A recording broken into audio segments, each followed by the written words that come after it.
The truth about Surrey's real estate market, nobody wants to buy your home. That's not me being dramatic. It's what the numbers are screaming right now in Surrey. We are in one of the most difficult, sluggish, frozen real estate markets the lower mainland has seen in the last 20 years. Detached homes down from $1.87 million at the peak in March 2022 to just over $1.6 million today. Townhomes off their highs by nearly $120,000, and condos peaked at $583,000, now hovering just above $519,000. Let's be honest, this market hasn't just cooled, it's stalled out like a car on a snowy hill. And yet the confusing thing is, many sellers are still clinging to 2022 thinking. Meanwhile, buyers are looking at this market like it's radioactive. If you're thinking of making a move, you need to understand why it feels like nothing is happening, because this isn't just a lull, it's a market-wide paralysis. You only get one chance to buy or sell your next home.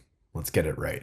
Quick side note, my name's Darren German, realtor living and working in the Surrey and White Rock area. My team just doesn't help people buy or sell. We help them make smart moves based on research, strategy, and what actually works in this market. So if you're thinking of relocating here or away from here and you want real advice tailored to your situation, there's a link in the description below to book a strategy call with me. It's free, personalized, and it might save you from making a costly mistake. Let's rewind. During COVID, the Bank of Canada dropped interest rates to historic lows. Mortgage rates followed, and suddenly cheap money was flowing like a fire hose. People fled cramped apartments and city life in favor of more space. Working from home meant new priorities, and Surrey, well, it became a prime target. Prices in the city surged, bidding wars got wild, and buyers were waiving conditions on their offers like confetti at a parade. But then, spring of 2022, boom. The Bank of Canada slammed on the brakes. Interest rates began to rise, and they didn't just go up once or twice, they hiked over 10 times in total, sending shockwaves through affordability. Even though rates have now dropped back 7 times from their peak, it hasn't been enough to restore confidence. Affordability collapsed, buyer activity dried up, sellers still hoping for a return to the good old days. But those days are gone, and they're not probably coming back anytime soon. Right now, we're living in a real estate version of a Mexican standoff. Buyers are scared, they're stretched, and they're skeptical. Sellers are proud, they're emotional, but they're also anchored to yesterday's prices. So the result is gridlock. Nobody's moving because nobody wants to blink first.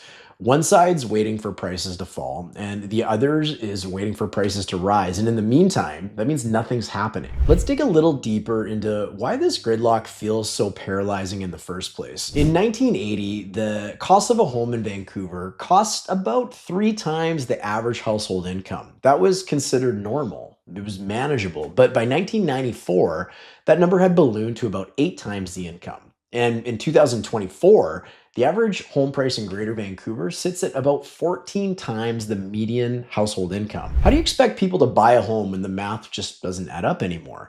And yet sellers, they're acting like it's just a matter of time before buyers return to the market in droves, and it's not. Buyers know that they're priced out. Lenders, they know the risk, but some sellers are still stuck in denial, sitting proudly on a listing that's overpriced while waiting for the market to bounce back is like watching a ship sink and insisting it'll float if you just don't move. But listen, denial isn't a strategy, and right now it's costing people months of time and potentially tens of thousands of dollars. So let's get real about what happens when listings sit.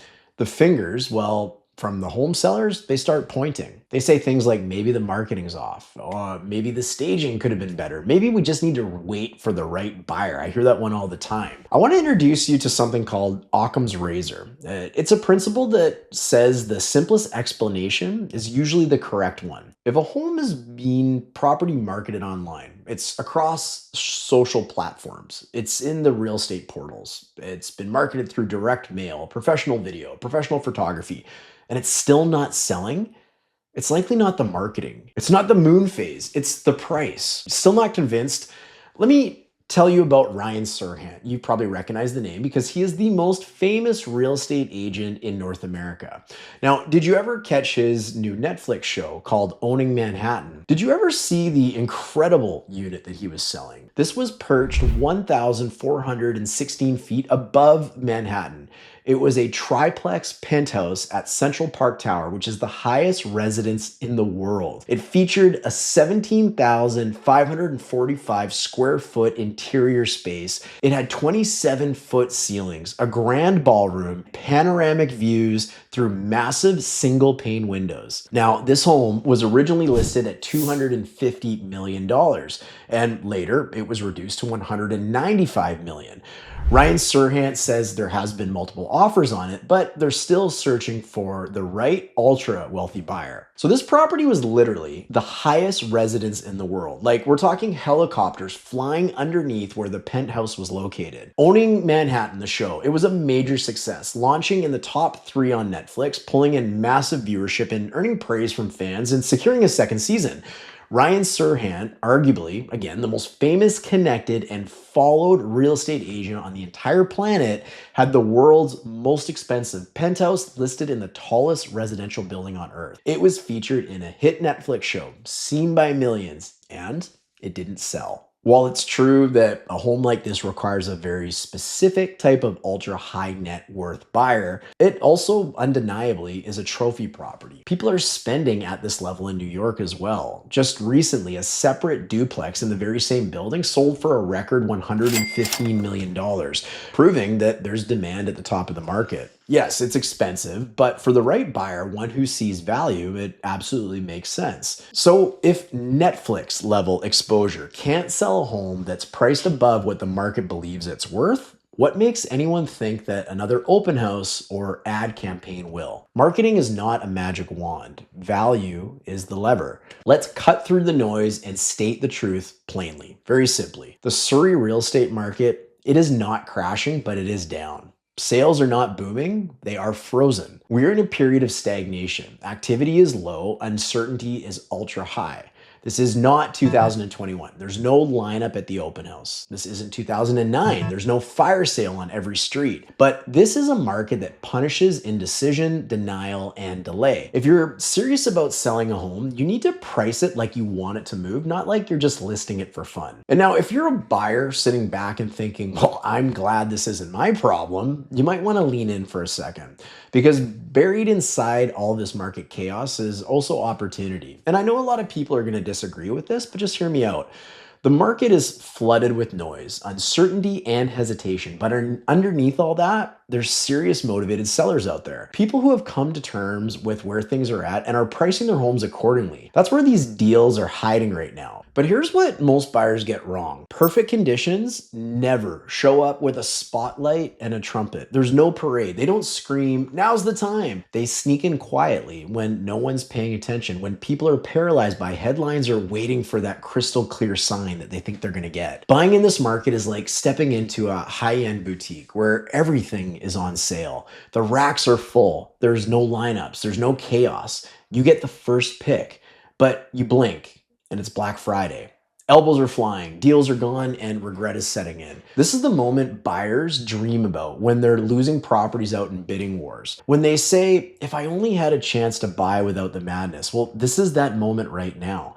Right now, there's less competition. There is real sellers on the market and serious room to negotiate prices. But the second interest rates drop again, or the media shifts from doom to optimism, it's game over. Everyone is going to come back in. And those who waited, they will be the ones saying, why didn't I move when things were calm? Now, I'm not going to claim in this video that we're at the absolute bottom of the market. Nobody can tell you that in real time. What I will tell you though is you only know it's the bottom when the market is already climbing again. But let's be honest, prices, they are down, rates are down, and conditions are better than they've been in years. Most economists, they agree that we're scraping the bottom, if not already being there. But trying to hit the exact bottom, that's like trying to catch a falling knife. You don't need perfection. You need timing that's good enough before momentum shifts. I want to give you a little perspective on this too, because after the 2008 financial crisis, Detached Homes in Surrey hit bottom in about 9 months. It took about 9 months to fall, but it also took about another 9 months for prices to climb up back past where they originally were. That's how fast a market can turn. Since July of 2023, we've been yo-yoing up and down. A little certainty came along, prices bumped up. A little doubt came along, they dropped. That volatility, well, that tells me one thing. When this market moves, it moves fast. Do you think the buyers back in 2009 who bought a home at month 7 of the last downturn regret it? There's not a chance. Now, sure, they missed the bottom of the market by 2 months, but they beat the rebound by years. They locked in value, they skipped the chaos, and they won. Because the only thing worse than buying a bit early is watching the comeback from the sidelines. You don't need to nail the bottom, you just need to act while the window's still open. And maybe you don't pay attention to this stuff like a day trader. So with the right help, whether that's us or another real estate professional, with the right agent, someone who knows how to spot real sellers, negotiate without flinching, and steer through the fog, you can make one of the smartest moves of your life. This isn't a moment for hype chasing. This is a moment for value hunting, and buyers who act now will look back on this window and say, that's when we got it right. Also, a quick thought while we're on the topic, you're not gonna wanna miss the list of 21 grants and rebates that I put together for you. If you're buying a home in BC and you skip this, you're basically leaving money on the table. So that is linked below in the description for you to download right now. So here's the honest truth. If you're a seller in Surrey right now, hoping that the market will magically shift back into your favor, you might be waiting a long time. Reality does not care about your expectations. It responds to action, not hope. And if you're a buyer, don't let fear or fog blind you to what's right in front of you. This is what opportunity looks like. It just doesn't come with a big flashing neon sign. If you're ready to cut through the noise and take the next step, you can shoot me an email or book a strategy call. We want to make sure your next move actually feels like you're getting into a home. And if you want to see where those smart moves actually would take place, especially in the city of Surrey, you're going to want to stick around. The video coming up next breaks down the best areas to live in the city of Surrey based on everything from community vibe to long-term value. You've heard all about Surrey, British Columbia. You know that it is relatively affordable in comparison to the other areas in the lower mainland of BC. You know it's growing incredibly